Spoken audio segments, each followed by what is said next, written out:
All right, everyone, our time has come to a conclusion. Deputy Sanders, thank you so much for the ride. We fought crime, but didn't catch much today. So Morgan didn't get a bite, didn't get anything to eat. Hey, Morgan. Morgan. Sure. Hey, bud. Say bye. Bark. Say bye. No. Thank you very much, Deputy Sanders. Absolutely, man. Yeah, anytime. But we're going to get him on the podcast soon to get him on to talk about what criminal interdiction is and what this particular aspect of law enforcement is. So, peace. Alright, he threw some things out of the car, right? We're right there. He's throwing some things out the passenger side. They're along the wall, the slow lane wall. 619, he's go about the window. We got Bill and Elmore coming out. 619, I copy passenger 1 coming out of the window at 2328. Nobody told me how many times I would have bloopers and make mistakes and make these types of videos. So I decided on this one, I'm just going to roll with it and explain the process. I just want to take the time. First and foremost, I do not like long video introductions. I never do them anymore, but I have to add some color to this one. I apologize. My thanks goes out to the Pinal County Sheriff's Office and to Sheriff Ross Teeple for allowing his deputies to come onto my podcast and express their First Amendment rights and to open communication with the public. I cannot thank him enough for that. And also to Deputy Sanders. For a few weeks ago, he cleared out some space in his patrol car. Morgan did not bite me, and I was able to go on a ride along with him and spend a few hours with him, get to know him a little bit, and that was fantastic, and I can't thank him enough for that. Secondly, everything I'm trying to do with this podcast is to create a better experience, a better user experience, for the guests to come in and chit chat with me. I want to foster conversation, and also to everybody who watches me or listens to me. I want it to be of decent quality. I don't want it to be terrible. I don't want you to look at it and turn it off. I want you to be like, oh, okay, this is pretty decent. So on that note, I added a third camera. I changed around some audio, and I rushed it. I didn't set it up properly. And the third angle is way off, which made the other angle off. And I apologize for that. Audio and video on the first part of our conversation is just fine. On the second part of our video, where we're going over the technology in Deputy Sanders' patrol vehicle, my backup audio, my good audio did not catch it. My backup audio caught it. It's okay, but it's not as good as it could be. So I apologize to Deputy Sanders for that. I'm trying, again, I want to represent him in a good light and the Pinal County Sheriff's Office in a good light, not some hokey, cheap stuff. So I apologize for that, and I apologize to him for that.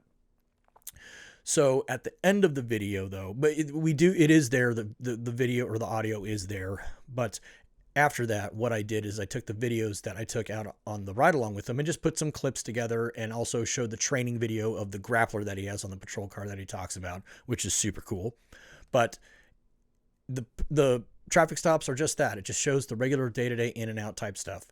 As we spoke about what this type of particular law enforcement is, this just kind of shows the practicality of it, in theory and then in practice type thing. And it's just showing the difference between, like, your traffic officer that's writing tickets, Frank, but just messing, but just a different style in the way things are out there. So thank you again, everyone, for tuning in. Thanks again to the Pinal County Sheriff's Office, and I hope you get something out of this. Again, my mistake. I'm just going to, try to do better and try to bring you guys a better experience. Thanks, everyone. I have my strategically placed Sheriff Ross Teeple hat right here. Yeah. So, yeah, and I'm learning things like you got to leave when you're doing the video. You have to leave talk space. So you want people to, it should look as though that we're sitting across talking to each other. Okay. So you got to position the cameras. Makes sense. Yeah. And it's all very, and again, like, I want people to watch this, and I want them to get something of it, and I want them to have value from it. So, all right. So, Deputy Greg Sanders with the Pinal County Sheriff's Office. Yes, sir. We are live. Yes, we are. So thank you very much for coming on. Absolutely. Yeah. Thank you for having me. I know this is a new experience for you. Yes, it is. Yes, it is. So you sent me a little bit of background about you. Yeah. So let me just read that off real quick. Again, I'm a one-man operation here, so I got to, I should have everything prepared. I'm terrible at that type of stuff.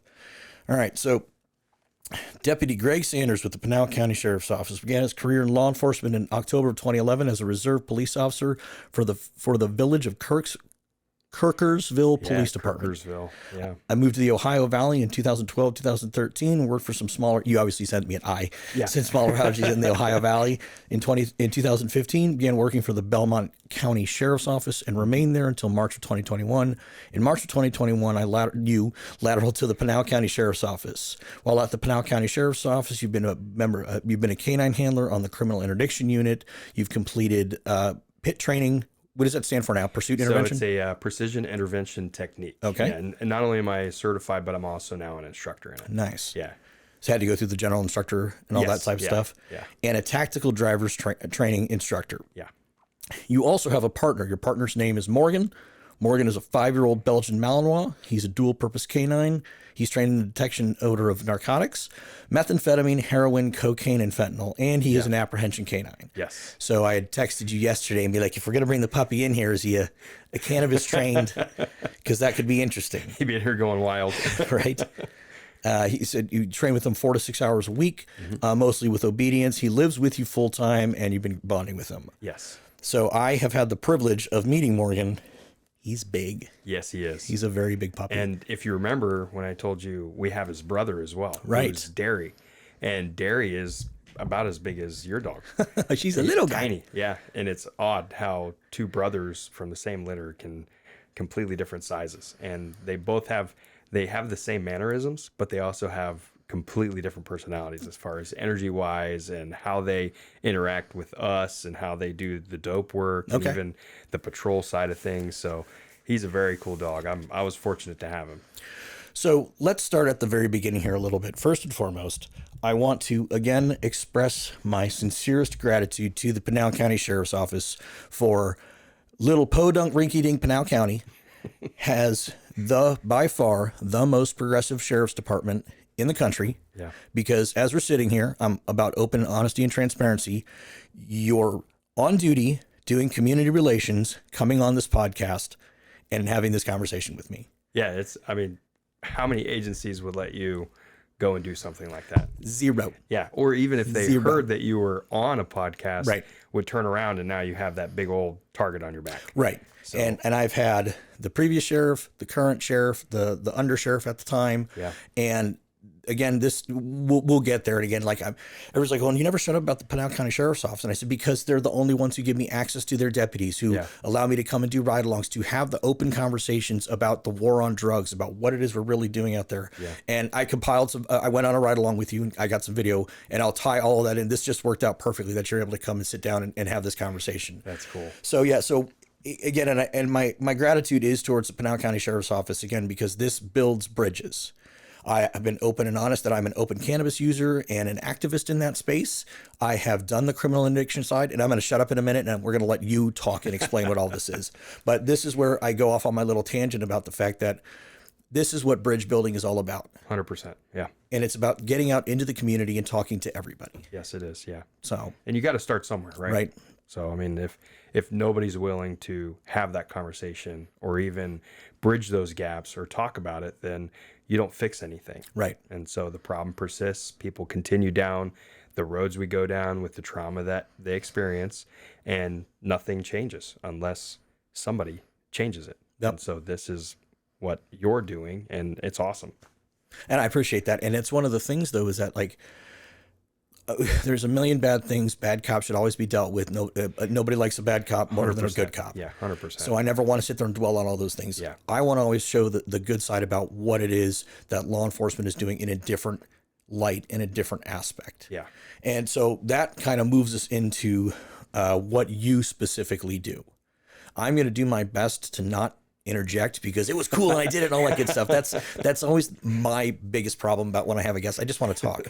I want to be interesting instead of interested, but I want to be interested in your story. Yeah. So you are a criminal interdiction officer with the Pinal County Sheriff's Office. That's right. Yeah. So what does that mean? So what we do, our primary focus, and when you think about interdiction, is basically intercepting something, right?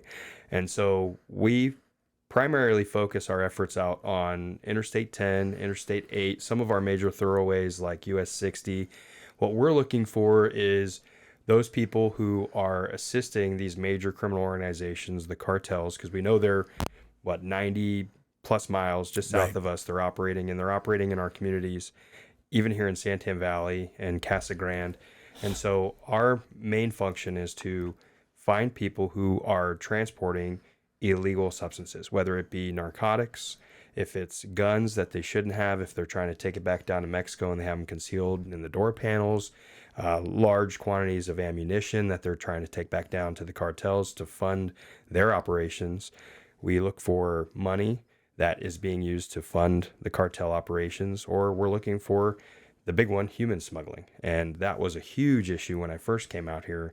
We haven't seen it as much lately, but those are things we're looking for. And everything in between as well, the warrants, the stolen vehicles, and DUIs. I mean, interdiction encompasses such a big thing, and you know that because you did the same thing. And it's like when you said, I have a hard time not talking, but it's such a cool thing, isn't it? It is such a fun thing to do because every day could be different, and people's behavior, it doesn't change when you ask them certain questions. And that is what's fascinating about it. The things that you can't control based off of the stress that is being put on you from a simple question of, well, where did you go when you were down in Tucson? And they didn't really go to the mall. They went to a parking lot and met a random person and picked up a bag that has something it shouldn't have in it. And when you ask them that question, they're stressed about it because now they think that you know. And so you're watching that body behavior from them when they're answering the questions. And so every day is different, and it's awesome. I've had the best time in my entire career coming to Pinal County, and it just hands down, it's been an awesome experience. Well, I want to talk about the interdiction process, but let me ask you that. What led you to come to and lateral to Pinal County Sheriff's Office? But so first off, you give gratitude to Pinal County. I also give gratitude to Pinal County because it is completely different than what I experienced back in Ohio. And so, when I started my career, it was back in 2011 when everyone was interested in being a cop. And so you'd go to a job testing, and there'd be 2, maybe 5 spots available, but you were testing with 250 to 500 people. And so I was tested like 80th percentile, but it was never enough to really get into that top 5 or top 10 selection. Real quick, how old were you when you got into it? So when I graduated from the Columbus State Community College in 2011. Okay. And I was 22 at the time, 21 at the time. I had to think. Just a young buck. Okay. Yeah. So, before that, I went on a mission for my church. Gotcha. And so that was in Washington, and I learned to speak Spanish. Gotcha. And kind of a funny little snip is before I graduated the academy for the college portion, because I got my associate's degree in the last 6 months was the academy, I had actually looked into Mesa Police Department. All right. But I couldn't afford a plane ticket. So I never actually came out and applied, but I wanted to come out to the Southwest and use Spanish, because I didn't want to lose that skill. And so, while working in Ohio, and especially with Belmont County, it was a great agency. There was just no opportunity for anything. Small town? Yes. So the county maybe had 72,000 residents, and it was very rural. And we got into plenty of stuff. We chased warrants. We found the street level dope. And one of my friends, his name is Dustin Hildebrand, he kind of introduced me to the whole interdiction aspect of everything and kind of what it is and what it encompasses. And I started working really closely with him because that unit was a K-9 criminal interdiction unit. And they focused a lot on the hotels. They did a lot of the drug buys. So it was kind of like it encompassed a lot of things rather than just, we're just going to sit on the highway today. And there's so many things you're saying that I want to try to chop it up for our listeners, because you're leading into so many awesome things. So real quick, let me break it down real quick. Patrol officers answer calls. Yes. Domestic violence happens, whatever the case is, they answer whatever calls. It is, yeah. Calls for service from the community and all that good stuff. Criminal interdiction is 90%, give or take, proactive. Yes. You are using good police skills to make contact with the public and find those things that you had talked about earlier. So we help with the calls and things when they need it. But we're out watching for that one person that's driving around and we just happen to stumble upon them. And when they see us, there's that change in their behavior. The quick dip off the highway, the quick change lanes. They look away from you rather than looking at you. And, normal people, when they pass a cop, they look at the cop because they're, oh, who's that? You know, and when we see someone that's looking off into no man's land in the desert, it's kind of like, well, you don't see me, I don't see you, I don't exist then. And so, yeah, I mean, they did a lot of fun stuff back in Ohio, and you know, I started getting into that, and I really enjoyed it, and I worked really hard. You know, I helped them a lot with the hotels. We do knock and talks and stuff. So, you know, interdiction isn't just sitting on a highway, right, you know, trying to find that one load. It is, and that's fun to do, but there's so much you can do with interdiction. And the number one thing that you have, and the reason why you're good at interdiction, is you have the gift of gab. yeah. You can just sit, and that's why I was like, oh, dude, this guy will be perfect to come on the podcast, because it's all about talking. It's all about bringing people to lower their guard. Yes. And then snapping them with that one question. Yes. Yeah. Yeah. And so, you know, I tested for the K-9 spot back at Belmont County, and I didn't get it. And at the time, I think I had told you this when you rode around, but it was between me and my friend. His name's Tyler Grant. And, you know, he ended up getting the dog spot, which was fine because we both worked really hard together. We were chasing the warrants, you know, foot chases, pursuits, all that stuff. It was fun. The fun stuff. But it didn't, it's not like it was happening every week kind of deal, but, you know, we had a lot of fun with what we did. And, you know, the agency didn't put a lot of focus on training into any of the deputies. Right. So if you made a mistake, they expected you to already have known what the proper way to handle, like if it was a use of force. Well, why didn't you do this? Well, you've never trained me to do that, so how can you expect me to perform perfectly every time? And, you know, when I got passed up for that K-9 spot, it really just kind of...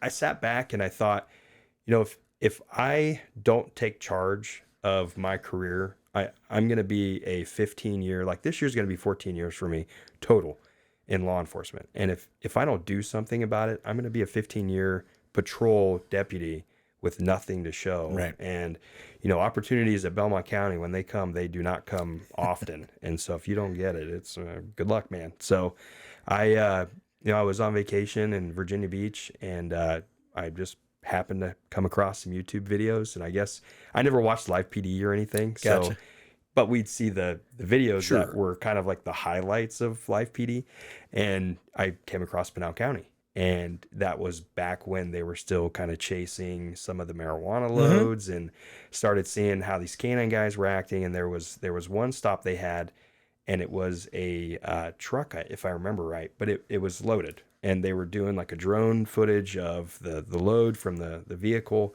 And I just sat back and I thought, you know, I think those guys are into some pretty big stuff, and I think I'd like to be part of it. So I put in the application, and through the whole process, I just thought, you know, if Pinal County doesn't give me an opportunity, I still have a good job. It's just not exactly, you know, what I'm looking for. And, you know, I was okay with if I don't get it. Well, Sheriff Teeple was actually my polygrapher. Okay. It was the coolest experience I ever had. The most laid back. I mean, he was just so down to earth, straightforward.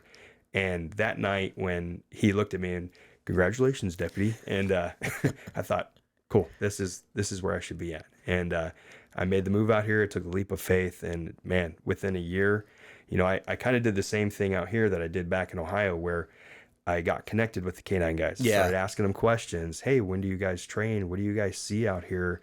And what kind of trends is going on and stuff? And, you know, I started working hard towards that, started getting into my own pursuits, finding my own loads. And, you know, I don't want people to think that I'm like this great connoisseur of, you know, every week I'm knocking down a load or whatnot. You know, but I was finding my own body loads where it was people actively smuggling humans into the United States and trying to conceal them in vehicles. So I was finding those right cars, and I was making the right stops and having the right interview skills with the people on roadside.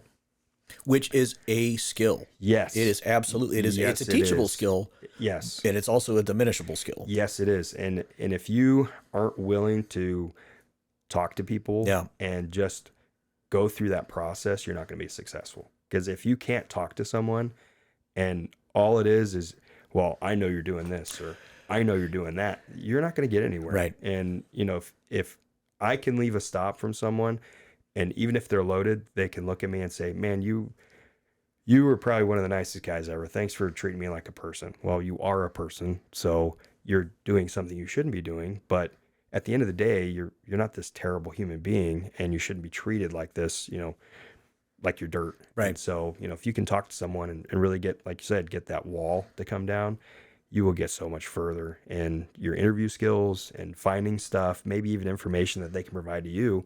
So, yeah, I mean, if you can talk, it's good. One of the concerns that I have is that I want to teach people and I want to educate people. Yeah. And they're going to hear this. And again, I have a large cannabis community that follows me. Yeah. And they're going to hear this and they're going to say, oh, that cop's just harassing people. And that cop is, they're just, they're just looking for shit and all that good stuff. Yeah. And I want to hear and again, I nothing I ever do is an I got you or anything like that. I want to hear your genuine response to like, how do you explain to people? They're like, no. Yeah. We've had people that, Sure. We have that conversation on the side of the road, because when you probably remember when you would make stops for interdiction, we're stopping for what people call, dude, do you really stopping for that? And Yes. well, yeah, I am, because I looked at your travel patterns and it doesn't make sense that you went down south when you're from Phoenix or somewhere else. You went down south towards the border and you were there for 45 minutes and now you have no, like, what are you doing? Right. You know? And so, yeah, Which ties into the technology part of all of this. That is amazing. So we'll go there in a minute. Yeah. And I mean, we've talked to people on the side of the road that, hey, you're just harassing me, Right. And it comes back to the way you can talk to them. Hey, I'm just giving you a warning. I tell people I stop people that have suspended plates all the time, no insurance. Those are hefty fines. Absolutely. And yeah, we have traffic guys. They go out. That's what they do. And there's nothing wrong with that. Those people need You can to write a be lot of stopped. tickets, but not arrest a lot of people. Exactly. Frank. I'm kidding. I'm kidding. We love him. Yeah. I'm just harassing him. But we, I make sure that they know, I get it. You might not like the reason I stopped you. It's a valid reason, but I'm just writing you a warning. You're not going to get anything out of this. I could give you this hefty fine, or I can just educate you on what you did and you go about your day. And usually you can see that wall like immediately breaks down from that like defense of, this is dumb. I don't want a ticket, because they're angry. They think they're going to get a ticket, to where you reassure them, you're just getting a warning. There's no court. There's no fines in this. It's not a big deal. And they'll immediately open up to you. They completely change their behavior. And that's even with the people that do end up having drugs, or do end up having illegals in the car with them. And so it's just a matter of how you talk to them. When I started going through all the training, I remember, there's Epic Diap, there's Desert Snow. Are these things still relevant? Yes. Okay. Yeah. And again, we're not giving away any trade secrets here or super secret squirrel stuff or anything like that. It's no secret. I mean, right. Yeah. And smuggling goes back to as old as time. Yeah. Doesn't matter whether we're smuggling tobacco or wine or drugs in a car, whatever the case is. Yeah. When I started learning about this stuff, and I also want to lead what you said into the young bucks that'll maybe watch this, is the fact that you started a patrol here at Pinal County, and then you made friends with the K-9s, and you started learning what they did, and you started saying, "Hey, show me. Yes. What is it that you do?" Yeah. And too many times that like young officers or deputies won't take that step. They want to do it and they think it's cool. Yeah. But I've learned when you're good at what it is that you do in law enforcement, you want to teach. Yes. You want people to learn. That's absolutely true. And we encourage guys on patrol. We've stopped out with the other guys in my unit. They've stopped out with, and I have too, but they've stopped out with patrol guys that have made traffic stops. And sometimes we just kind of hang back and we're going to let them do their thing. We're not going to step on them and, hey, you did this wrong, man. You shouldn't be out here doing this. No, we want everyone to do it. Because even the low patrol guy that has fresh out of the academy, he can do interdiction. Yes. He can successfully be an interdictor, because everybody always thinks of interdiction as all they want is that big money shot, right? All the kilos, the big pounds, the big money and all that stuff. That's great, but if you don't set those small goals of, hey, all right, well, I work in this area, I have this hotel, I know that this hotel is not a very great hotel. I've gotten warrants out of there before. I've seen cars go in there before. There are criminal hotspots 100%. that are, we can criminally, I don't want to use the word, it's not, what the hell's the word I'm thinking of? not targeting, but Are you thinking of we're like not, profiling? it's not profiling, Yeah. it's criminally targeting. And Exactly. I know that's Really what it, I mean, you're doing your job is really what Right. it is. I mean, you recognize that there's an area where criminals like to Right. go, Right. and you're targeting that. Being and you're proactive. saying, hey, I know that a lot of people go to this Red Roof Inn, for example. You know, I know we have a lot of, you know, prostitution. I know we have a lot of guys that come down from, like in Ohio, we had guys that came from Cleveland. They'd go to this Red Roof Inn, and okay, what business does somebody from Cleveland have in a Red Roof Inn that's right off of I-70 in St. Clairsville, Ohio? What is there here for you? There's nothing, you know, other than you bringing down your product and selling it. And so, you know, those little things can lead to the bigger things. And that's, I think a lot of younger guys probably view it as, well, what can I do? I'm just doing calls and stuff. Well, we're not Phoenix. We're not Tucson. We don't have back-to-back calls that are backlogged for hours and hours. You saw it. I mean, we drove around. I mean, because the whole night we were kind of like, man, I wish something would kind of happen so we could have a little bit of action here. And, you know, we have a lot of nights where the deputies have a lot of free time. Yeah. And they can be as proactive as they want or sit around. So it is a known fact that, I mean, all of the stuff that we're talking about are border crimes. Yeah. We are a border state. Pinal County is a border county. Yeah. You know, the border may be shut down as far as like they're doing it out in the open. They're not doing it out in the open anymore because that's been shut down. So they're doing it covertly. Yes. They're doing it. They're hiding back in cars. They're camouflaging the loads. They're camouflaging no matter what the load is. Yeah. You know, and in doing the interdiction is, again, being that proactive officer out there that's just going to make, you know, have the time to go out, engage in the conversation, you know, and just notice the nuances of where are vehicles registered out of, who are they registered to, and all that. And you had mentioned their travel pattern. Yes. So don't give away any trade secrets here or anything like that, but please expand on that a little bit. Yeah. So we have, and it's no secret, there's cameras all over the country. Right. And, you know, we have I'm cameras. not discussing civil rights right now or anything like that. We're talking facts of what's happening currently. Yes. Yeah. And you know, we look at what the current trends are. And, you know, there's the 3-letter alphabet groups that, you know, they monitor those things and they send out bulletins. And so, you know, we look at, okay, well, this car, when I run it on the front of my car, there's license plate readers, and all they do is just read plates. They don't do anything else. It just gives me a picture. It shows the car and the license plate.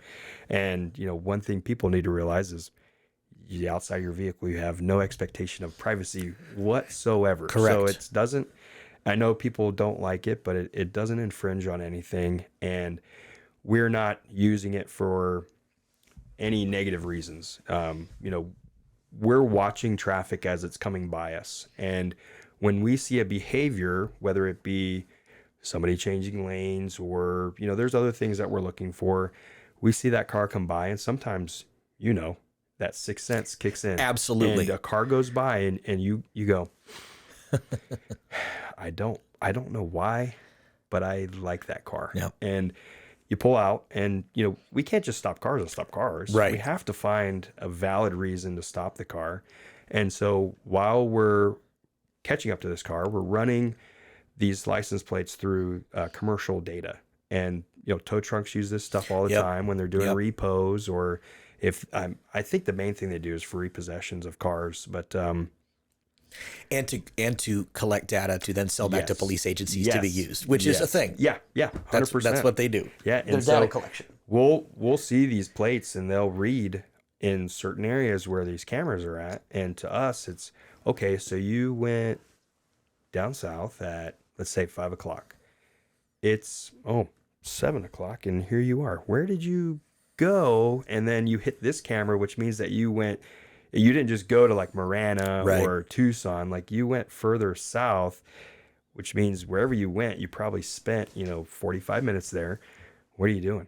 And so we'll pull out and go check it out. And then, the other thing that we're looking at too is, and I don't think this will give anything away, but we're looking at history of ownership as well. Sure. And, because these organizations, what they'll do is, hey, you're going to have this car for this amount of time. And then after that amount of time, after they've done X amount of runs or whatever, all right, cool, you're no longer in that car anymore. We're going to register it to someone else. So, back a year ago, we were seeing vehicles that had probably, I don't know, 6 to 7 owners within a 2-year period. And everybody was owning these cars for anywhere between like 3 days to like a month. That's And it's like, come on now. yeah, who does that? You're just a mule in a vehicle. It doesn't belong to you. And that's one of those things, like we talk about, our main questions that we'll ask people is obviously like your destination, Sure. Where you're coming from, how long you were there, why were you there? So the relationships, is the vehicle yours? If it's not, how do you know the owner? How did he give you the car? So, and through there, we're just asking normal questions too, like, what's your birthday? Right. Is your last name Smith? Is your first name Joe or whatever? And we're watching how you're answering those questions. And then when we start asking you about travel, when we see that difference, you start soothing. And it's things you can't control. Right. So, I could talk about it because you're not going to even know you're doing it when you're talking to me. And, we had one night, another deputy, I helped him out. We stopped this guy. And while we're talking to him, we ask him for, are there any drugs in the car? And he didn't even realize it, but he said, oh, in the center console? No, there's no drugs. He had no idea he said it though. So afterwards, the deputy, he's like, you told me where it was, right? And sure enough, it was a dash compartment that led in the airbag, but he had given it away and he had no idea.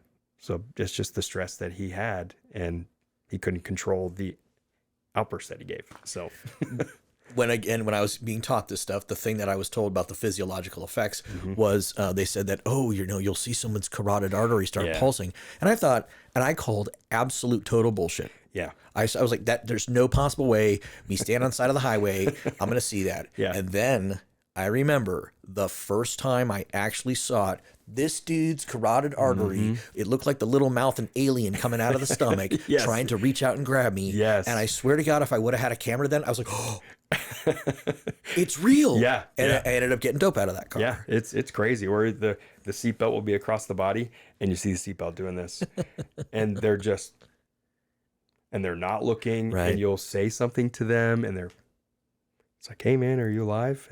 But those are just little things you look at that, hey man, there might be something in this. Let's investigate. And the ones that you're talking about now are the ones that are going to mostly, there's, correct me if I'm wrong, but there's the suicide loads where it's literally pull up on the side of the highway, throw the drugs in the back of the car, and then haul ass as fast as you possibly can to Phoenix. Yes. Are those still kind of happening? Or Yes. They are still happening? Oh, yes. Yeah. Is Yeah. it cannabis? No. Okay. No, the last one that, it wasn't my stop, it was another deputy's stop. Well, he's actually a sergeant now, but the last one that we had, I think, was 2 years ago. Okay. And 2-3 years ago. And when he when he opened the back and saw it, he was kind of like, really? So we never see it anymore. And I don't know if it's just because there's no profit in it. There's none. Yeah. So There's none for the cartels. we never see it. The most that we see right now is cocaine, Okay. heroin, and the fentanyl and meth. So, those are the 4 main ones, but the fentanyl is just wild. My last one was a tire load. Okay. And 112.5 pounds. And they were basketball size bundles Of fentanyl. in this tire. Yeah. Of fentanyl pills. Yeah. Yeah, no, Yeah. the Mexican cartels and the South American cartels don't have anything to do with cannabis. That's all the cannabis industry in the state of Arizona. That's much like a cartel that I'm just throwing a little shade right now towards the cannabis industry in the state of Arizona. But no, so it's the fentanyl's coming up, the meth is coming up. And again, when you just said tire load, explain that. Okay. Yeah. Stop this car. It was one of those, the guy goes by, and it's just one of those things like, I kind of liked that car. And I pull out and I'm trying to find this guy, and I can't find him anywhere. And I was probably 2 or 3 miles south of where an exit was. Well, he had jumped off the exit when he saw me. And so I went up a little bit, and I started seeing the cars that were around him when he first passed me. And I thought, okay, well, he definitely dipped. So I jump off the highway. I sit there again. Here, 5 minutes later, here he comes, and that's what they'll do. Playing leapfrog. Yeah, and so I'm like, okay, well, yeah, you're avoiding me. So I pull out behind him again. Very next exit. Whoop, let's get off. So yeah, definitely, there's something. This guy doesn't want me to be around him. Find a reason to stop him, pull him over, talking to him, and basic interview, and ask him for consent. Search the car. Gives me consent, and while we're searching it, we come around the back, and it's a Saturn Ion, small little car. Yeah. And pop the trunk, and in the trunk is a 3/4 ton truck tire, like what you'd see on a Chevy. This big huge tire. And I look at it and I go, well, that shouldn't be there. And then I go to lift it up, and that's a little heavier than it should be. So the other deputy that was with me, I call him back. I go, hey man, come back here and check out this tire. Let me know what you think about it. He does the same thing, lifts it. Well, that's not normal. So this is the greatest thing too. I mean, it's moments like this that make doing the job so much fun. Is he goes, well, go ask him about the tire. So I turn around and I ask the guy, hey man, what's up with your tire? And the first thing he does, he puts his hands out in the cuffing position and he just drops his head. It was like, all right, cool. So You're done, dude. Sorry. yeah. And there were tools that was in the back seat. And through us trying to cut this, because we're trying not to cut the bundles open. Right. Through us trying to cut this tire, he's like, hey, there's a power saw in the back seat. Like, that's what I use. And so we were like, cool, thanks, man. I'm sorry. Could you speak into the mic a little bit more, please? Yeah. What was that into the camera? But yeah, that was a very unique experience. And I mean, all fentanyl pills. And, when we try to go to as much training as we can to kind of learn what the 3-letter alphabet soups are learning about these cartels and how they're operating. Cause it's a volatile atmosphere down there right now. And when you hear like, they get their own press and they're just pressing pills all day long. And it's like, how do you defeat that? Right. And they know they can push it. And for every one load that we find, there's who knows how many that we're missing, and they're making their mark. And, this stuff is just destroying communities. Let's do a tiny little bit of math here.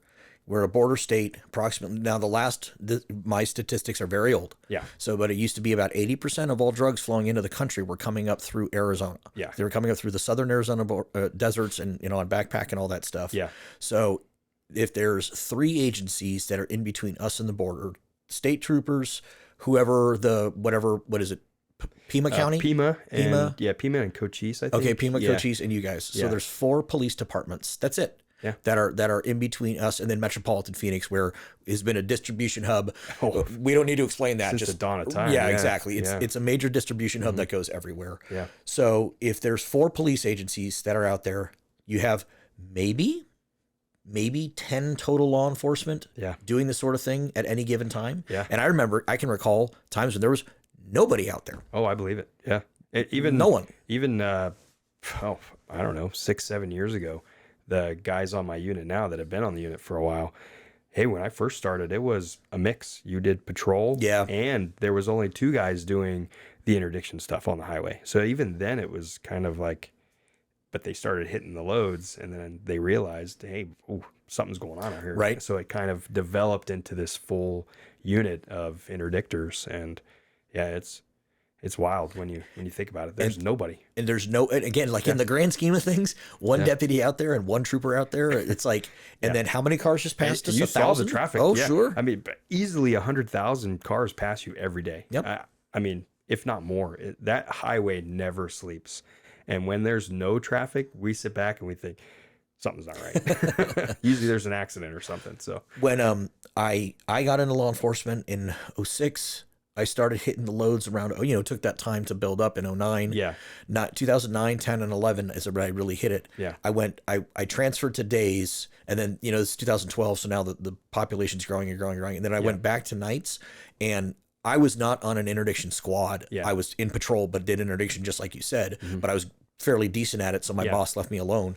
But where I'm going with that is that the population of the metropolitan area had grown so much that when I returned back to nights, I couldn't do interdiction anymore because I was going from call to call to call to call all over the East Valley. And it was like, so now after midnight, when the Casa Grande guys from the state troopers were no longer on duty and I wasn't there, there's nobody to make it into the Phoenix metropolitan area. Yeah. And now you think, so they're just as smart, if not smarter than what we are, and more funded. And they and don't just have to follow the rules that we have to follow, And we even found for a while, because we were hammering it. I mean, it was 95% of it was illegals and human smuggling. Yeah, human smuggling. Yeah, and so it was even juveniles that were mixed in it, because the cartel knew that Border Patrol wasn't touching juveniles for several months, and they could tell a kid, go do it. If they stop you, they're not going to do anything to you. And they would run from us. And I mean, it was nasty business. And all of a sudden it just like stopped. And we sat back, we were thinking, like, where are these cars at? We started finding out they were completely avoiding us, even going out of state all the way up north, and they're still doing it. And so you think on that corridor that we work, there's however many of us out at a given time, anywhere probably between us and DPS, probably 3, maybe 3 in a day. That's it. 3. Yeah. I mean, in the morning time you'll have more, but that's the day shifters, and so you know how that is. But in these other areas where they're like, we found out they were circumventing us through the eastern side of our county and going all the way up to like Globe and stuff. There's nobody. Because it's just patrol guys. Nobody's working that other way. Nobody. They know the routes. Yes. The tactics change. The commodity changes, but everything stays the same. Yes. They're just finding a different way to smuggle in their product. 100%. Yeah. And if they got to drive 3 or 4 hours out of their way, they'll do it. They don't care. They don't care. They do not care. So you had mentioned that you had stopped a lot of persons loads, the human smuggling loads. But did you like what did you like doing better, or what do you like? So the people loads are, it's tough because if they run, then it's like this person's running from you, and the people in the car they got no gun in the fight as far as what's going on. They just were told, get in this car and go. So that person is completely putting these people in danger. And, Pinal County, we chase. If you're going to run from us, we're going to chase you. And that was one of the things that drew me here too, is we have a sheriff. Don't run from Pinal County. Yes. Yeah. And not only don't run, but if you do run, the prosecutors are going to come after you as well. I mean, you could have stolen the car and we could have you dead to rights stealing the car, but you would get more time for running in the car than stealing the car. Yeah. Interesting. Just an example of it. But yeah, they take it very seriously when you run from us. Okay. And, we've gotten very good. You saw the equipment that we had, which I'm sure we'll talk about. And, I enjoyed it. Because it was a great way for you. You would walk up to a car, you'd see people laying in the back seat. They're laying there and they're pretending like they're asleep and like you don't exist. And it immediately it's a giveaway. And you're not profiling. Right. They're wearing camouflage. They've got the carpet shoes on. There's all these indicators that you're seeing that tells you, okay, this is more than likely a human smuggling vehicle. So you'll pull the person out. We still have to interview them. We still have to do the warning with them. We still have to do our enforcement action. We still have to build the case. It's not like, oh yeah, you're smuggling that guy. Well, come to find out, it's his cousin Joe that just came up here from, Mexico, and he's visiting. And now you've just profiled a guy. Right. So you still have to do the job. You still have to do it right. We can't cut corners. And I enjoy doing them just because it's a success, right? And it's a great way for you to build your interview skills. It's an awesome way for you to see the behavior in people because they know they're wrong, and you're standing there and you're asking the question and you're watching them. Yeah. And so you're watching them distance themselves from your door. You're watching them put their hand in the arrest position already. You're watching them almost faint on the front of your car hood, because they're scared to death about they think they're in the world of trouble when really it's probably just I don't know if it's a felony for Border Patrol. I'm sure it is. I don't know anymore. I don't know what their codes or how they do their stuff, but for a while there, they were just taking the people, and they weren't even taking the drivers. Oh my goodness! But that's how they were tied from the previous administration. Yeah. It was tough to see Border Patrol over the last few years before the administration change, because these guys would come out and they were just Yeah, I can't take them. Okay, all right. And for us too, if they tell us no, we're like, okay, cool, have a good day, man, because there's something else to find, Right. And so, Wow. yeah, Totally different than my yes, my days. yes. But if I could find a dope load any day over a body load, I'll take the dope load. If I can stop a car where somebody's being kidnapped, I'll take that any day over the body load. So The body loads that I was the most familiar with were mostly kidnapping because of the fact that, okay, these humans they did the walk on their own fruition. They got in the car on their own fruition, but what they did not understand and realize was that they were going to be taken to a drop house in West Phoenix. yes, So over in the 59th Avenue and Thomas area, Indian School over in Maryville. Yep. They're going to be taken over there. They're going to be put in a house. Their shoes are going to be taken away. Yep. They're barely going to be fed. There's going to be one bathroom with 100 people inside of it, and they're going to be abused. Yes. I've been in the drop houses where the person was being tortured in the bathtub with a battery and on his freaking testicles, with his family on the phone, and he's screaming, and all they want is $3,000 to $5,000 more money. Yeah. And it was like, that's the realities of what the human smuggling was. I don't know if it was still currently, if they're still doing that. It hasn't changed. It hasn't changed. It has not changed. And I haven't experienced anything like that. I don't know if I moved this. You're good. But the slavery is very real. Yes. And I think even I didn't understand that being from the Midwest. Sure. When I came out here, it was a culture shock for me to see how it operated. And what people don't realize is that you might be driving these people to a destination and, for your quick money, your quick buck, but you have no idea what is going to happen to these people. A lot of times they're put into slavery for X amount of time so that they can pay back what whoever had to pay. Or, hey, we had to get you here. You're going to go run 4 more loads for us now. That's it. Oh, hey, in order to pay off us taking care of you, you're going to go run dope. Oh, you're going to go run several body loads. And if you get caught, now you owe us more. And so there's 100% modern day slavery when it comes to human smuggling. And we would even stop women who had their kids in the back seat with these completely random military aged males, no idea who they are. And they're putting them right next to their kids. And I've had several conversations roadside where you have no idea who that person is. I'm not saying they're a bad person, but you don't know that. You don't know that. You don't know what their background was, from where they're coming from, why they're coming here. And in my opinion, if you're not doing something legally, like going through a port of entry where you can go and claim asylum or do it the legal way where you're supposed to, there's something you're hiding. Right. In my opinion. And especially the ones that run from us, those to me are the ones that are here to do wrong. And that's my personal opinion, because why would you run, And so, it's not a safe thing. It is modern day slavery, 100%. I'm very glad you said that. Yeah. And we've even stopped. So we have to be very careful with how we do it, because it can be very difficult to build that case roadside. But I've personally stopped females who have been transporting kids, claiming that they're their kids, but they're really not. And I don't know. To me, I could never do that to my kids, to send them to a completely foreign country with random strangers and never know what's going to happen to them. I mean, think of the amount of kids that get trafficked because, oh yeah, we got him there. We got him to his destination, but he never made it. No idea. Parents don't know that. You have how could you send your kid? And I mean, that's your child. Yep. I could never do something like that. And even just to traffic a small child like that, you've got to be out of your mind.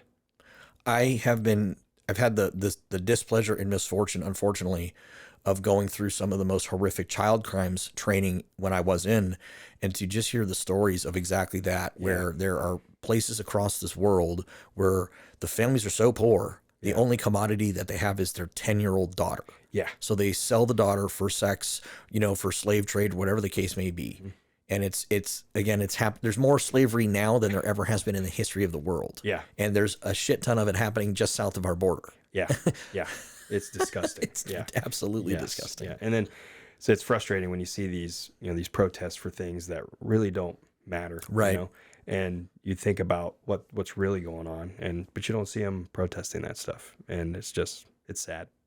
It is. And one of the things that like my big push is in regards to talking to law enforcement, like keeping yourself mentally healthy and physically healthy and, you know, dealing with the trauma that you see. From my experience back in the day, you know, the interdiction was a little bit more removed from like the everyday trauma of all that, of the grotesque stuff, but you still get to see the worst in humanity. You still get to see the absolute, because again, you're being proactive and finding people out and about in their daily lives. Yeah. But you're seeing people's lives ruined over being slave trade. Yeah. Yeah. 100%. And not only that, but you know, us being out on the highway, we deal with some of these horrific accidents that are coming through. Yeah. And so, you know, and especially being part of K-9, we go, or if we're available, we go to these calls that are hot calls or priority 1 calls to try and back up patrol. And, you know, I feel bad for some of my friends that have been through some of these horrific situations in Casa Grande, you know, in Arizona City, where something that a person should never have to experience or see, you have to be there and stand next to that for however long, because now it's a crime scene and you're waiting for detectives to come down or whoever it might be. And so, yeah, I don't know what that was. What the hell was that noise? I think it was your computer. I don't know. We're still good though. We're looking pretty. Yeah. That's to do what I mean. Yeah. Yeah. So mental health is big. It's my big priority. It's my big push. It's my big priority. It's all those things. And again, just wearing your body down and all that stuff, because age catches up quick. Yes, it does. Yeah. I mean, I'm in my prime, you know, but peak male physical fitness right here. Right, yeah. But you have an added responsibility that I want to talk about, which is Morgan. Yeah. So not only are you out, you know, doing all this type of stuff, but then you also have another thing to keep alive. Another, I would almost call him a person, but you know what I mean? Yeah. Well, another fur missile. He's a person. Yeah. He's a crazy person. But yeah, I mean, it is a lot that goes into taking care of these dogs, especially out here in Arizona, because we've had trainings where it's dusk, it's getting dark, but the ground is still 130 degrees, and you'll get your dog out for 2 minutes, and you got to check his paws and make sure his pads didn't rub off, you know, because the ground's so hot. And, you know, and Belgians are so psychotic, they'll just keep working. Oh, yeah. Yeah, he's crazy. So, and it's sad, you know, when you build that bond with them and they come out of the car and here they fall to the ground and you're like, what is wrong with you, man? And you look at this pad and it's kind of like, oh, crap, you know. But we take care of them and we get them to the vet every year and, you know, twice a year sometimes. And so I think it's every 6 months we take them and they're well taken care of. So, he's a big boy. Yes, he is. Yeah. We were at training the other day and they were like, how much are you feeding him? He's in his prime. He looks good. Oh, yeah, no, he's solid muscle. Oh, he's yes, a big boy. Yes, he is. So when would you deploy Morgan? When would you utilize Morgan? So for like an apprehension or like patrol style stuff. Whatever. So we can deploy the dog for if we go to like an alarm, say it's a business alarm, and you know, we obviously have to make sure that nobody's in there. So we might, hey, do you have a contact number for the business owner? So we'll do our due diligence to make sure that no bystander is in the building, if it's cleaning crew or whatnot. But we could deploy the dog to do a building search, whether it's for an alarm, a burglary. We don't do tracking. So if somebody, you know, takes off running or a missing child or whatnot, we can't do that because if they're line of sight missiles. Yes, yeah. And, you know, somebody runs from us on a traffic stop, we can utilize the dog for that if we deem necessary. And essentially we're following Graham v. Connor. So if we can meet those elements. Graham v. Connor is, just putting it out there for people, Graham v. Connor is the court case, the Supreme Court case, which allows the use of canines. Yes. And force. Yeah, use of force. So you're looking at the severity of the crime. If the person is attempting to evade arrest or attempt to escape, and what that severity or the threat is to both law enforcement and to the public. And so if we can meet 2 to 3 of those elements, we like to meet all 3 of them, but if we can meet those elements within Graham v. Connor, then we can deploy the dog. Game on. Yeah. And he does very well. He's been very good. So I was fortunate to get him. He had my sergeant now, Ken Nardelli, was his handler before he went to our anti-smuggling unit. So when he went to the anti-smuggling unit, I got onto the unit and I got Morgan. So Morgan was already trained. He had in his prime. Obedience. Yeah, he was just he liked to challenge. And so I spent a lot of days with holes in my hands and scratches on me, but we're good now. So I mean, There's a learning curve. Yes, there was. Yeah, and it was me. So, but yeah, he's been very good. One of the things that some of the comments that are sometimes made is like just about criminal justice reform and all that good stuff. But it's one of these things where we have to agree that I think there are bad people in this world that want to do bad things to good people. 100%. And sometimes those mother effers need to be bit by a canine. Yeah. 100%. Or they need to be taken care of. Yeah. And I can stay and I'm all about social justice. I'm all about criminal justice reform and let's help people. Let's get people back on their route. But at the same time, if some dude's threatening, life, limb, or property, whatever the case is, I want you and Morgan to go handle business. And think about it. I mean, it's a hard thought, but his role is to protect the life of an officer. So if we can deploy him rather than send a body in somewhere, then that's his role. He is 100% a tool. Yes. As hard as that is for people to hear, because I don't view him as a tool. Right. He's a part of me. He's a part of the family. But the reality is that when you really think about it, he is a deputy with the Pinal County Sheriff's Office. He just happens to be a K-9. And his role is to protect me and to protect the other deputies from someone who is intent on doing harm. Right. So, we've recently started, we don't really train very much with the SWAT team, but we've become attached to them.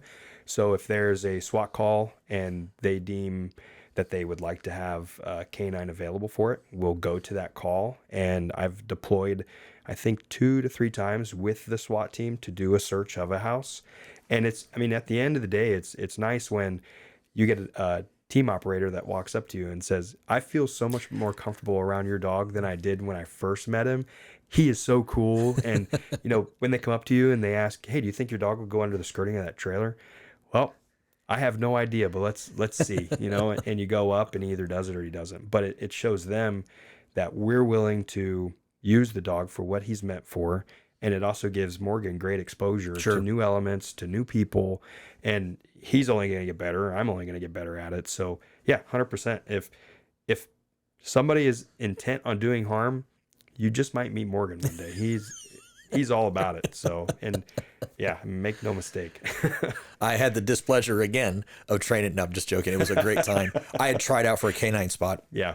And the life circumstances happened, but I had trained with the K-9s one time, the DPS K-9s, and man, I did not know that a fur missile could change trajectory midair. Oh, yeah. I didn't know that was possible. Yeah, it makes no sense. It makes no sense. And I remember when they put me in the big bite suit and they're like, run. No, I don't want to run. No, I'm good. I'm good. I remember when I took off running, and then I remember I turned around and looked over my left shoulder, and his name was Jag. Yeah. He was flying through the air, so I moved, and somehow he moved with me and just knocked my ass down. Yeah.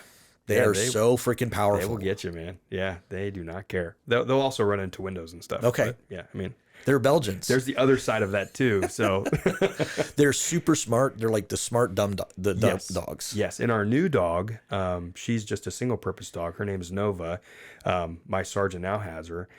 She's exactly that. She will think about what is tasked in front of her before doing it. And she's smart enough to slow down when she's coming up to a wall or something, whereas like Morgan, not so much. So she when we first got her, we were throwing the towels for her and stuff, and we would throw the towel and it'd land near we were at the school, and so it'd land near one of the double doors or whatnot, and she'd come up to it and just real slow grab it, come back, and she's a smart dog. She would they'd take the towel, and what they do is they'll pretend like they have the towel, but there's already one thrown off to the side. And they want her to have that drive to go find it.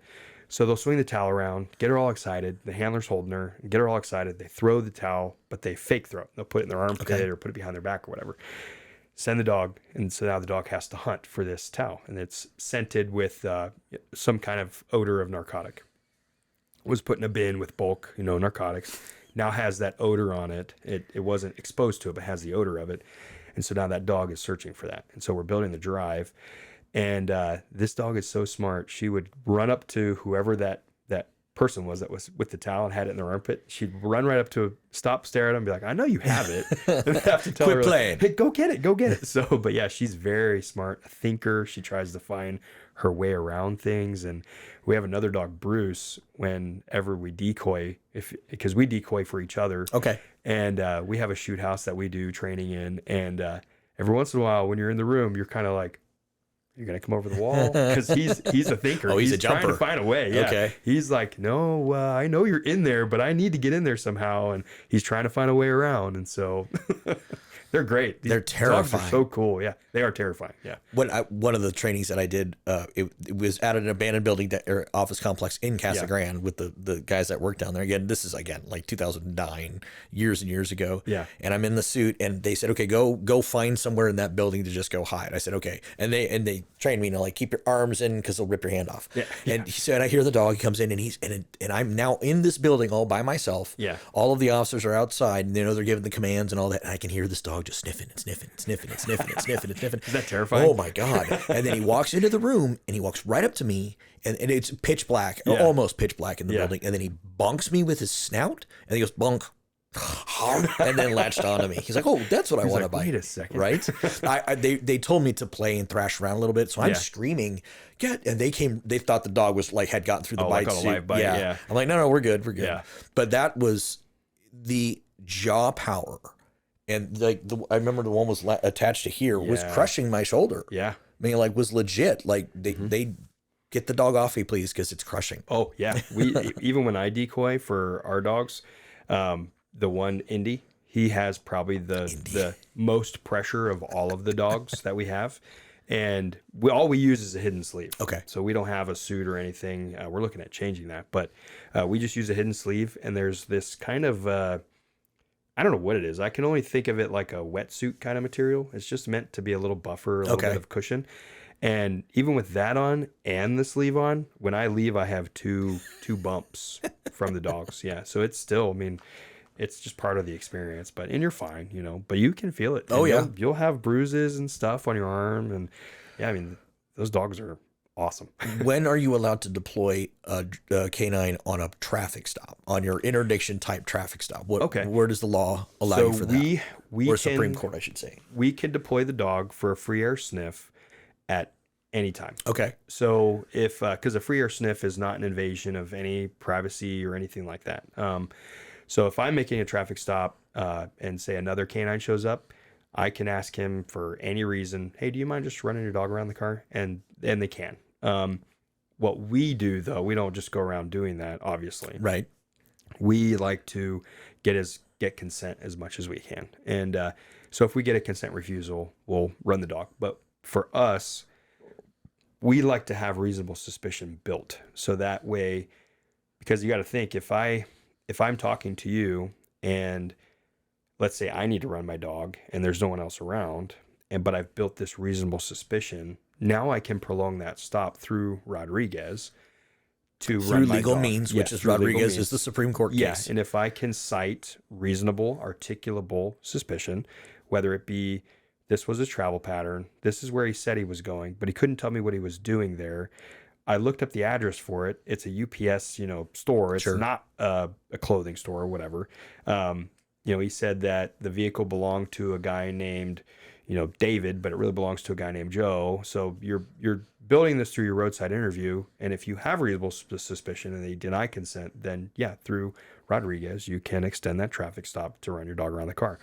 What we like to do, and in kind of working in hand with our county attorneys, and what they like to see is they want us to continue that enforcement action, but have someone else there to then run the dog. So that way it completely negates any argument of prolonging the traffic stop outside of your scope of authority. And so while we're talking to these people, if we think something's up, we'll just quick IM, hey, can you 45? And, or if we see someone's been on a stop for, 12, 15 minutes, it's kind of like, I'll just mosey over there. So, but yeah, we'll deploy our dog for a refusal. And that's probably the most that we'll deploy them for. We don't get them out too much. You're using them to confirm your suspicion. Yes. Yeah. And your suspicion is built on facts that have led to the place where you are, like you had stated. Yeah. What I'm trying to do is build that foundation for people to understand that you're not just pulling people, you're not just seeing someone that's dark skinned, pulling them over, and running the dog. That's not at all what's happening. 100%. You're finding a reason to make the traffic stop. In the state of Arizona, it's Title 28. So you're fighting an issue with Title 28, speeding, vehicle equipment. Yeah, suspension, whatever the case tail is. lights, lane violations, which that's a weird thing. There is no marked lanes violation in Arizona. It's a failure to obey a traffic control device. So when I write people a warning, like last night, I write this guy a warning for failure to obey a traffic control device. The marking's on the road, right? And he's like, "What?" I said, "Well, it's a warning, dude. That's how they view it." So there's Arizona has some interesting ways of putting their laws down. Yes. But yes, we have to find a valid reason to stop you. There are times where, because I should take that back. We need reasonable suspicion or probable cause. And the PC is, which probable cause is usually the traffic violation, the equipment violation, whatever it is. What you observed. Yes. Now, reasonable suspicion could be that I know my area and I know the problem areas within my area, and I see you coming from that area at X time of night. I've never seen you in this area, and I know almost everyone in this area. What are you doing here? Right. I can stop you for that. That's harassment. Reasonable suspicion. I'm throwing stuff at you, but that's harassment. Yeah. But as you're stating. Yeah.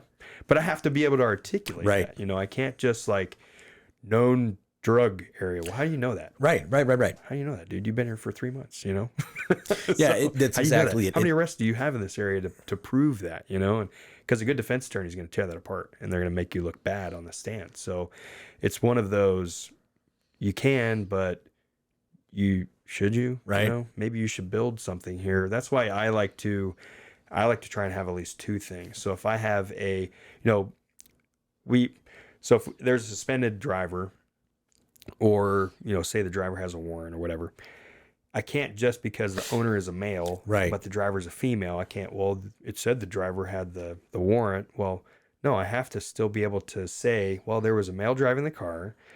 The descriptors of this male is, 6'1", 200 pounds. He's a white male with black hair. Well, I pulled up next to the car and I see a white male with black hair. He looks pretty big. So I can assume that the registered owner is the driver of the vehicle, Well, then, I can stop for that. And so, it's just building things. Do you want to have the basic of it, or do you want to build it a little bit so that you're more secure in your foundation for your stop? Whenever officers would, the person say, "I'm not talking to you." Well, if you're already under arrest, if an officer is worth their salt, that's no problem. Yeah. Okay. Yeah. I've already done my investigation and I've got what I need to do. Yeah. So that's the thing, though. What are people who are going to see this? And again, what are people required to information on a traffic stop? Let's do that just foundationally. So on a traffic stop, you are required to provide your driver's license. You are required to provide proof of insurance, and you are required to provide the proof of registration. So that's that typical, you got your driver's license, registration, proof of insurance. Arizona is a mandatory reporting state, so you have to, and that's one thing that's a little different from Ohio.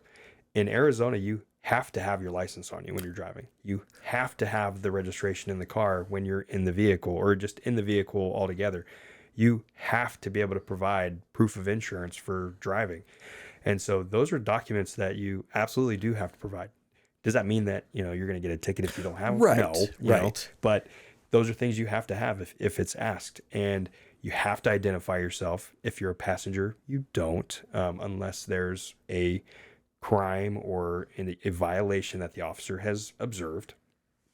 But outside of that, there's really not anything else that you have to say. I mean, unless you have a firearm. Let's make sure you add that. Yes. So, and we ask that question all the time. Thank you for bringing that up, because we ask that question all the time. Are there any weapons on you or in the vehicle, any knives, guns, or anything else?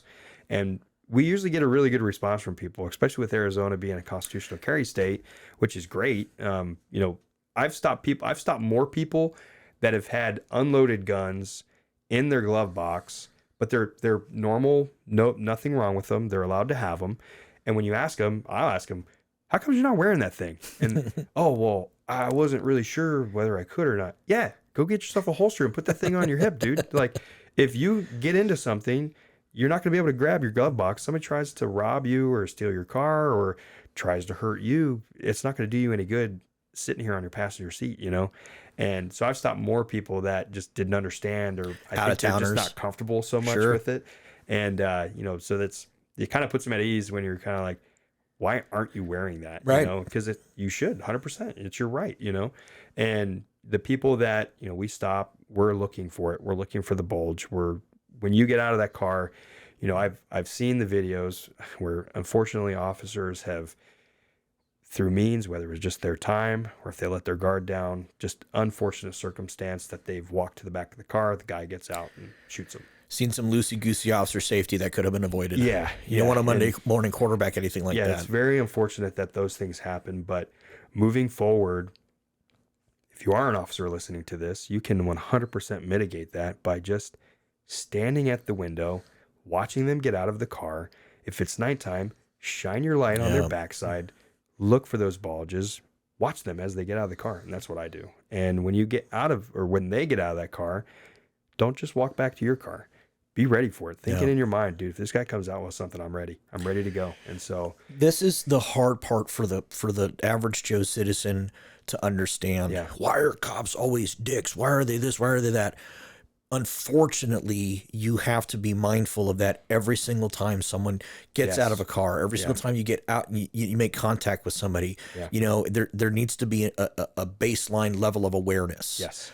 And as time goes down, not to say that you become less aware, but you can become less, you know, ninja and hyper vigilant, you know, looking for everything. Yes. You know, there's a time to come down a little bit. Yeah. But the fact of the matter remains is that, especially doing criminal interdiction, you're looking for the bad guy. Yeah.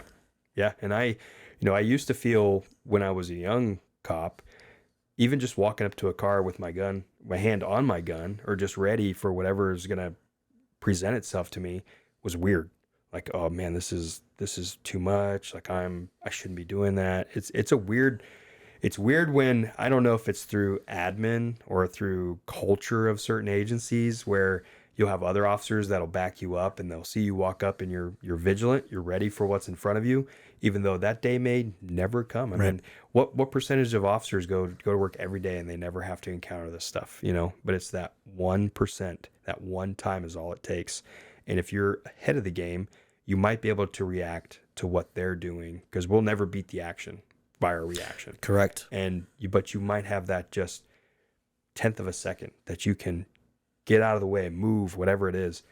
And, you know, you'll have other officers that'll back you up, and then all of a sudden they're looking at you like, oh, that guy is, man, he's all tense, man. He's, you know, he's too much. He's a cowboy, this and that. And well, no, he's trying to save his life, you know, and maybe you should be the same way. And so I walk up to cars every time and my gun is almost halfway out of its holster, because I don't want to get shot in the face when I walk up to a passenger, the back of a window.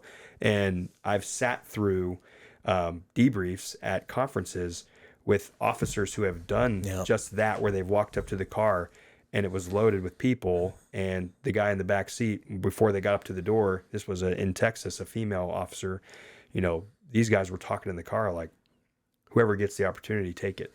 And so between the four of them in the car, they were all thinking, well, who has a better shot on this cop? So if you are a cop listening to this, your life is more important than any person, anyone. So get it in your mind that you're going to go home at the end of the night. And if that means putting your hand on your gun, walking up to a car, so be it. And if you stop soccer mom Sally and she's upset because you got your hand on your gun, so be it. You know, you can be vigilant and be safe without being without crossing that line and, you know, essentially scaring people. But, well, and when I put the video out, I said I mic'd you up. They're gonna see you walk up, but you're also like, "Hey, I'm Deputy Sanders." Yeah. It's the what is the old saying? I forget. Was it Patton? You know, be nice to everyone in a room, but a plan to kill them all. Yeah. Something along those lines. Yeah. You know, that you can still have that courteous. 100%. You know, I'm totally gonna say it. It's the DPS motto. It's the courteous vigilance. You know, like it's still stuck in my brain. So cliche, right? But you can, you know, have that level of awareness. Yeah. Because again, you're hunting the bad guy. Yeah. And you should. Yeah. You should never let that guard down. Yeah. 100%. Yeah. Well, Deputy Sanders, this has been very fun. Yeah. This has been a great time. Yeah. I know that you're going to go time out is and play with the SWAT boys here. This is just like the other when we rode, man. I know, right? It's like next thing you know, It's a little over an hour, so I don't want to take up too much of your time. Yeah. I want to go get a couple of videos of Morgan. Yeah, if that would be absolutely. I got a cool picture idea. Yeah, absolutely. But what is it? Let me ask you this: what is it that you want people to understand about law enforcement in this day and age? That is a tough question. I think the biggest thing, especially with the culture right now, is that, you know, everyone, and I shouldn't say everyone, but you know, all you see is the negative, right? And I'm talking about the negative of the population. You see the people that they hate cops. They're in their faces, and it's sad to see that there's officers who are handcuffed by their agencies, that they're not allowed to defend themselves, or they're supposed to stand there and allow someone to hit a pan in their ear and stuff. That's absolute nonsense. But I guess my message to people would be that, you know, we are just the same as you are.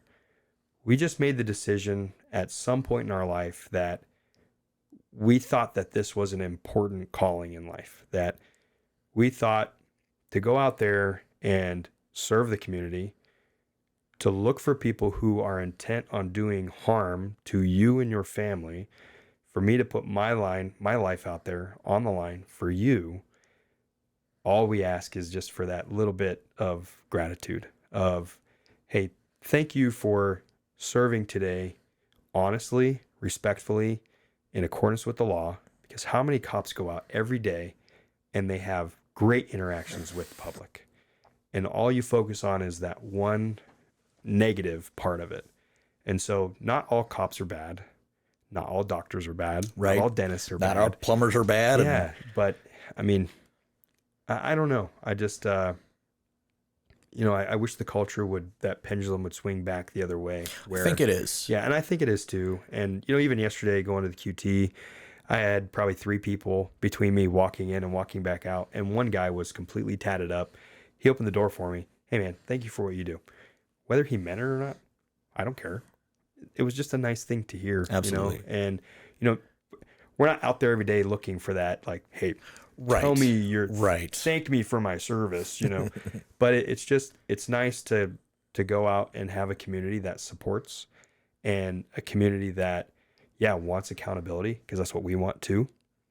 So it's nice when you have that. And I guess that would just be my message to people is we love you, we respect you, we want you to be safe, we want you to have a nice life with your families, we want your property to be secure, we don't want to violate your rights, we're not looking to ruin your lives or, you know, beat you up or use excessive force on you. Is it ugly sometimes? Yes, it is. Taking people into custody is not pretty. Yeah, it's not pretty, but at the end of the day, my life is more important. And if you're going to fight me, then I'm going to use the level to stop it. And, you know, but a large percentage of officers go out and do a good job, and they honor the badge that they wear, and they honor the citizens that they serve. And I think just sitting back and looking at the good over the negative can have such a better impact for, you know, not only officers, but for you yourself, and it'll give you a better outlook on law enforcement in general. And maybe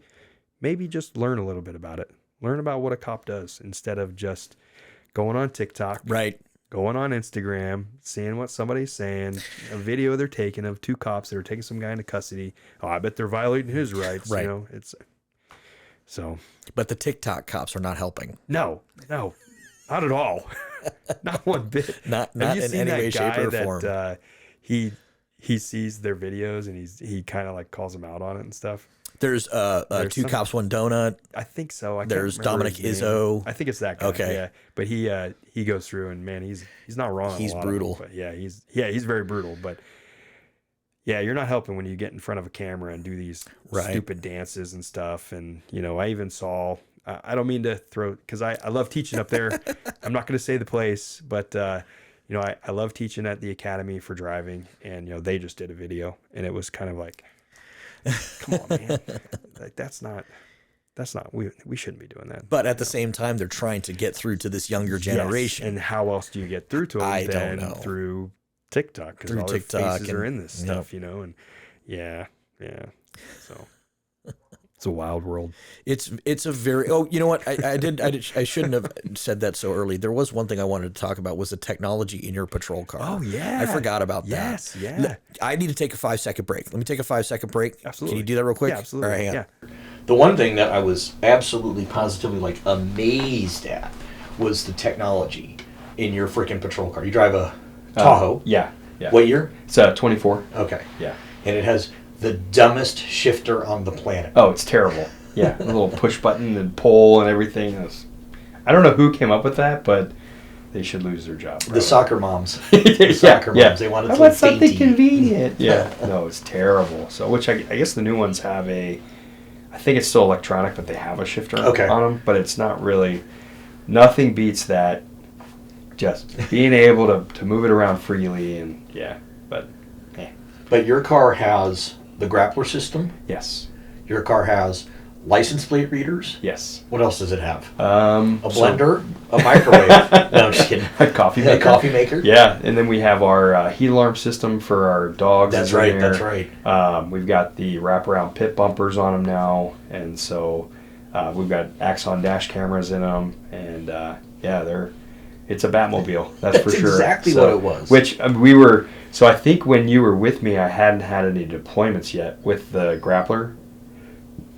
Can't remember. I think you had one. I think so. Was it that you had an accident? That's right. Yeah. So it would have been great if you were with me last week because we had a good one. It was a Pursuit, and this is what's so great about the Grappler Police Bumper, and this is probably a plug for them. But we had a Pursuit.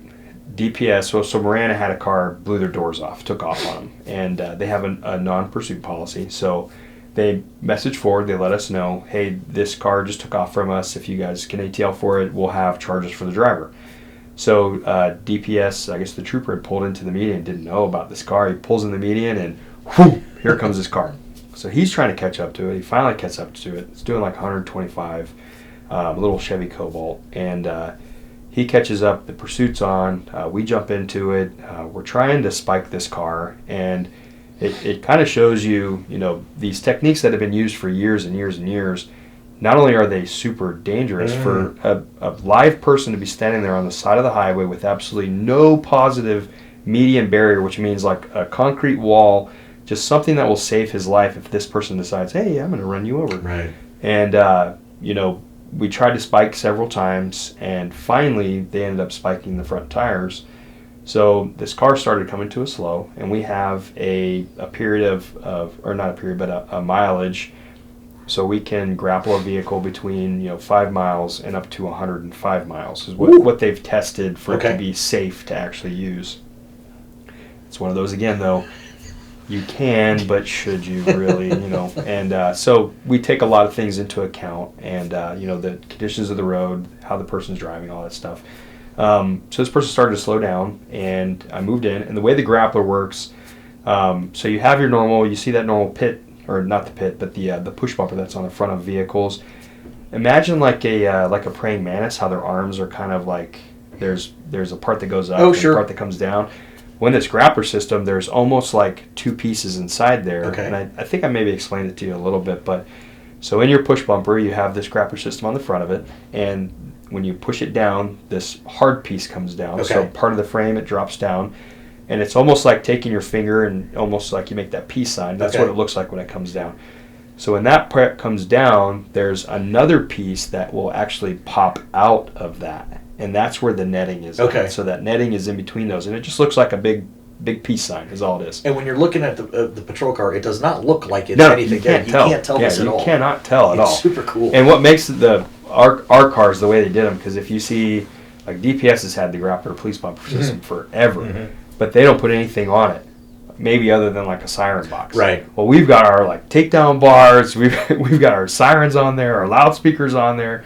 I think there's probably like an antenna to watch sports on there and stuff. I mean, our fleet did a great job with outfitting the front of these things. And so the guy starts to slow down. I move in, and it just perfectly you move in behind either the driver's side rear tire or the passenger rear tire, and so that peace sign goes in between that tire, and that netting catches up into that tire. Wild. It's just a wild system, yeah. And essentially, you're tethered now to this Okay. car, and you just gently bring it to a stop, and it was perfect. And that was probably the other one that I had was successful, but to me it wasn't successful. And this one was like the first successful one that I saw. It brought that pursuit to a complete stop. The guy wasn't running anymore because he was on flats and he was still running.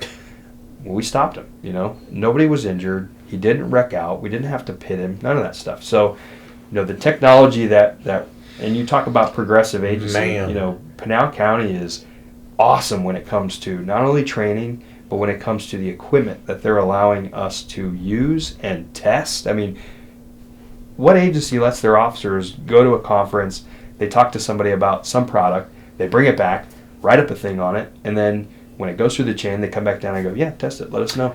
Doesn't and if happen. it's for the benefit of the agency, then we will absolutely look into it. And they do. I mean, Pinal is a fantastic agency to work for. And, I'm not sponsored by them. Yeah, This is not a paid endorsement or anything like that. it has been great That's since awesome. I've came. I mean, just the admin from the top down fully supports their officers. If you have to do something, they expect you to do it. But they want you to do it right, and the support is there, the training is there, the focus on training is there, which I never got in any of my time in Ohio. And it's just a great atmosphere to be in. And my unit's great, the atmosphere is great within there, the support that we get from our lieutenant, from our captain, it's just, I've never experienced that before. So Pinal County's been an awesome choice. And for them to come back and go, oh, hey, you guys are getting the grappler, by the way, and we can't wait to see you use it. So it's awesome. And on top of that, you guys have two of the best videographers on the freaking planet. Yeah. I don't know how they managed to wrangle those two because Yeah. they're phenomenal. JD and Sam are amazing. They're all right. Right? They make everything just look gold. Yes. I mean, but they do a really good job. Yes, with it. they do. But Yeah. that was the thing though, man. Like when I got in your truck, I was like, Jesus Christ! This thing has weight. I had a computer. Yeah. That's it. Yeah. Yeah. That's it. I'm starting to sound old. You know what I mean? That's what I had in Ohio. Well, when I started, I didn't even have a computer. Jeez. I had a shotgun and a gun. Yeah. And that was it. And I mean, believe it or not, there's agencies still rolling around like that. Will you guys get computers? I will say, It's wild. The biggest thing that I've been watching as well is the drone technology. Yes. That Yeah. is changing the world. Mhm. I Yeah. mean, obviously the war in Ukraine and all that good stuff, but I mean, even law enforcement agencies are utilizing drones now. 100%. Yeah. And I flew one yesterday for one of our units. So, And you also do drones. Yes, I forgot yeah, to mention yeah. that. So I got it on the side. I have a side drone business that I run, that I do real estate and property shoots for and stuff. But within the agency, we will use them for some of our other kind of more secretive units, and they'll go out and they'll fly areas, and we can gather surveillance and Yeah. stuff if they're getting ready to do a search warrant or an arrest warrant. It is such a fantastic tool because you can be legally 400 feet up in the air, and I can zoom in on that drone up to 450 to 600 feet, and I can see you just as we're here right now, and I can watch everything you're doing, and you have no idea. And no, it's not an invasion of privacy because it's there's not. a search warrant that's been signed, or there's an arrest warrant that's been signed, and then we're gathering intelligence, or we're gathering their surveillance while there are officers actively on scene or doing their job. And so we'll gather. You're not just flying around neighborhoods looking through windows. No, we're not or just anything looking like into that. people's windows and stuff. But Looking for somebody with 11, No. 13 plants of cannabis as opposed to 12. Yeah, exactly. But they're an awesome tool, and our search and rescue guys have them. I don't know if they've utilized them so much yet, but even just the new drones with the thermal technology that they have, and now they have it where the drones will automatically identify what it's looking at, and it will tell you what it's looking at, and it'll tell you how many of whatever that item is that it's looking at. It has the range finding. And when you look at like the Skydio drones, so in Texas and even departments like Mesa, I don't know if they're using the Skydio ones or not. I don't know what brand they're using. But you talk about these real-time crime centers that agencies are trying to develop. Yeah. Drones are an essential part of that. And Okay. they're setting up drones throughout their cities, and they can launch these drones from wherever and they can make it to wherever the spot is that this incident or this crime is occurring. And not only are they gathering real-time crime data from the cameras that are set up, the traffic cameras, but now you have a drone that's flying overhead that's, yep, I'm actively looking at this car, I'm actively looking at this confrontation. And so I don't know if Mesa is fully developed with that program, but I'm friends with their pilot, a couple of their pilots still, so Yeah. I'll have to call them and be like, hey, yeah, are you guys out of a job yet? yeah, it is such a cool thing to think about, that you can, if an officer is 5 minutes away dealing with something, that a drone can fly overhead, watch what's happening and give real-time updates as far as what's going on and stuff. So drones are, people, I've been shot at before doing drone jobs, so people are a little bit leery about drones. It is still a new thing to people, but... And then there's the whole police state thing, and Yes. there's the whole invasion of privacy. Yeah. And again, like, it's hard to be... having done the job and being law enforcement friendly, obviously, I understand the purpose. But then there's also the civilian side of me that's like, I don't want law enforcement drones flying over my house. Yes. I don't care. Yeah. Like, so there's both sides of the coin. 100%, yeah. We just have to bank on the fact that agencies are being responsible. Yes, and that's where it comes down to the accountability, right? So, if you have an agency that is out there flying a drone like you're not supposed to, then you should stop doing that. So, if you're doing everything correctly and if you're transparent with the public, like I'm sure Sheriff Teeple would be more than happy. Oh yeah, these are our drones. This is what we're doing with them. This is exactly who my people are that fly them. Like, maybe that's the next thing I talk to. Might be, yeah. So you're not allowed to fly a drone if you're not certified. Gotcha. If you don't have your Part 107 with Pinal County or just in general, you are not allowed to fly a drone. That's the ground school, and yeah, you have to understand that. Yeah, stuff. you have to have that pilot certificate in order to fly a drone for commercial purposes. Anybody can do it recreationally, but if you do it to gain money, you have to have that Part 107. And they deemed in policy for the Pinal County Sheriff's Office that you have to have that Part 107. So, we have pilots that are responsible. They understand the new laws. We're always updating on new laws. They train with each other monthly. So they're always trying to make sure they're doing what is best and what is according to law. So when they're out flying around, we're not interested in what you're doing in the backyard. Like, we're there with the SWAT team making sure that those guys don't die because somebody's peeking out the top window, or like our narcotics unit is developing a search warrant and now they just need to show the property, and that's all it is. It's not, we're not out there invading your privacy, and you don't control the airspace anyways. So it's no different than a plane flying over your house at 400 feet and the person inside the cockpit going, wow, that's a cool house. You don't, the airspace it's regulated, but you don't control the airspace that's directly above your house. Obviously, we can't shine right into there is privacy, but after a certain point, you don't control that. Right. And I don't think people understand that part, and so. That's all, you're talking all new stuff. Yeah. You're talking all new things, you're talking all new laws, you're talking, I mean, I am just blown away at how amazing it is. I've said it before, my little intro snippet of the podcast is an old piece of the Mesa Air Unit that's caught one of my pursuits where they're throwing dope out of the car. Yeah. And then I just recently saw, just specifically the Mesa PD Air Unit, some video of their new stuff. Yeah. It looks like a video game. Oh, it's wild. It looks like I'm watching Call of Duty. Yeah, it's wild. It is insane how good the new technology is. And then I saw another thing the other day where they needed to spotlight the area, so they just put a drone up with some spotlights and they flooded the. I'm like, I can't believe that. Yeah, and that's these drones really now will hover, out here with the heat and stuff, but they'll hover in a spot as long as the wind isn't crazy and it's not too hot, and they'll stay there for 40 minutes just in one spot. And I'm sure you just bring it down, swap out a battery, put it back up. Oh, yeah. And we've gotten to the point where we'll have several drones. So one goes up, flying, the other one is sitting there, or they have them both up. One comes back, change the battery, change the battery, change the battery, change the battery. Nobody should be getting away ever. No. Nobody should be getting away ever. No. The car goes by, they jump out, just send a drone. Yeah. You got the license plate. Oh, is that our time? Yeah. Yeah. Drones are, it's a fascinating technology, and it's always changing. It's almost like the Apple iPhone. Gotcha. They'll come out with one model, and then a year later, it's like, well, now we have a camera plus this sensor that will do X, Y, and Z, and it's like, how?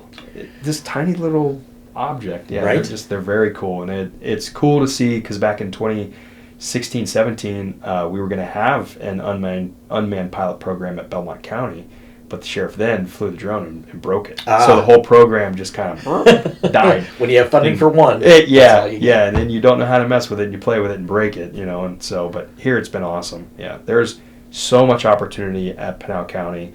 Every year there's several postings for different jobs within the agency. So there is, and it's not because people are leaving, it's because the opportunity is there. Right. People do a job as a detective and then they move into another role as a detective. Well, that opens up their spot.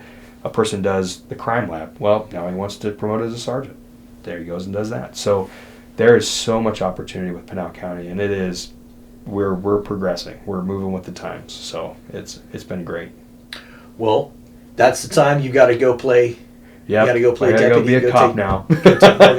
So again, thank you so much for the time, for the information, all that good stuff. This was fantastic. Thank you for having me. It's been fun. Awesome, man. Thank you. Yeah, perfect.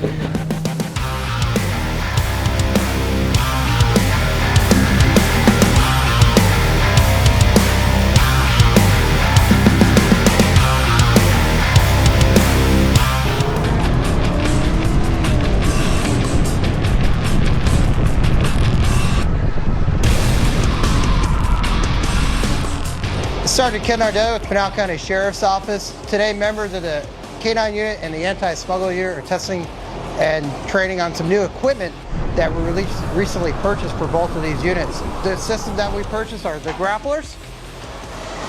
These systems here will help with pursuit interventions for people that flee from law enforcement within Pinal County. With the implementation of this equipment on the street, it'll hopefully keep our deputies safe and along with citizens of Pinal County safer.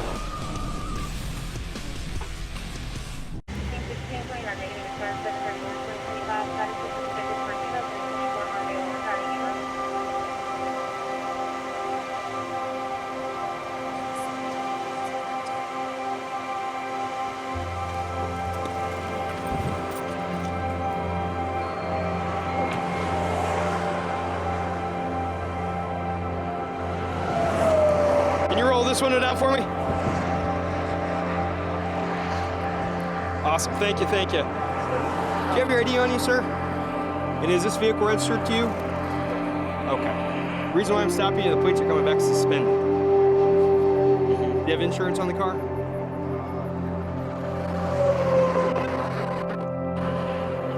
Thank you very much. Say again? I'm talking about the insurance. So the registration is showing suspended, most likely for insurance. Yeah. And you have insurance on it now? Okay.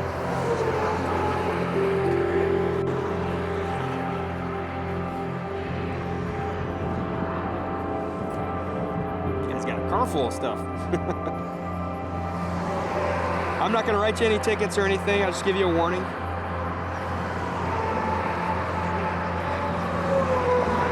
You still live in Yuma? That's where you're heading now?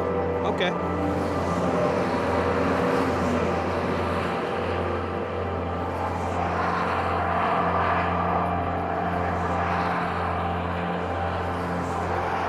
Thank you.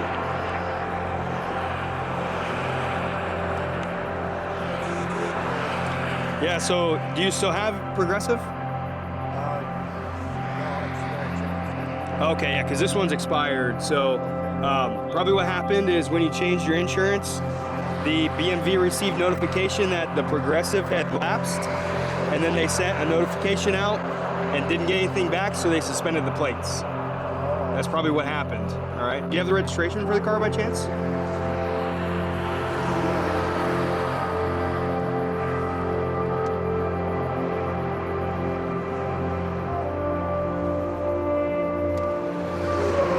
Been driving for a while today? Yeah. What's that? Texas. You guys are coming from Texas? Oh, wow. How long were you in South Carolina for? A couple months? Oh, okay. From there? Oh, okay.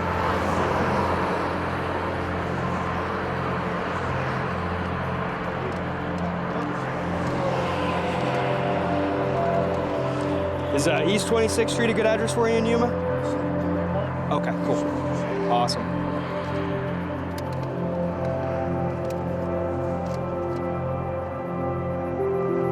The warning I'm going to give you, you don't have to pay anything. There's your registration. Okay, it's all right if you can't find it. It's not a big deal. Oh, okay. So if you want to hang it right by my tire there, just right in here.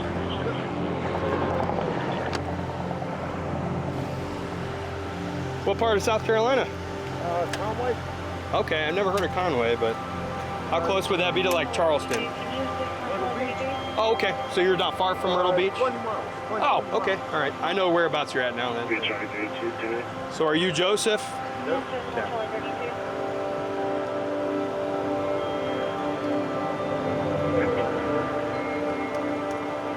What's your birthday real quick? And so you were over there for a couple months, you said? Just left 3 days ago. Or 2 days ago. Oh, okay. And I stood up there for my birthday.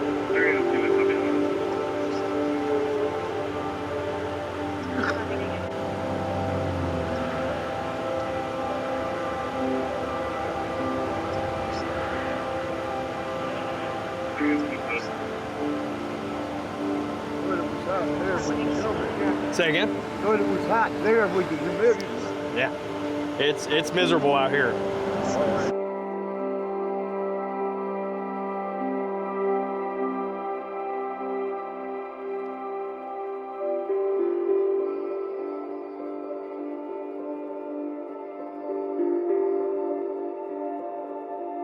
Porque para no estar atrás de Ya me está diciendo que lo siguió tan cerquita. Que debe tener bastante distancia entre los dos carros cuando estás siguiendo un vehículo que está enfrente. ¿Me entiendes? Entonces me está diciendo que estabas cerquita del carro ya. ¿Ok? Yo pensé que porque veníamos después, yo que no veníamos de eso. Ya. El límite es 75 y si estás...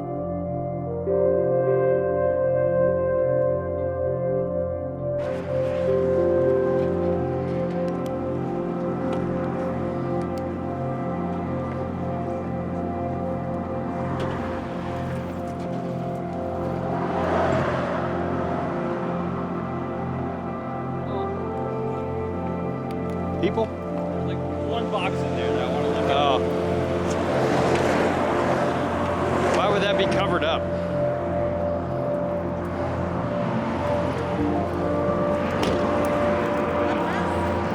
Atrás para que no piensen que es algo mal.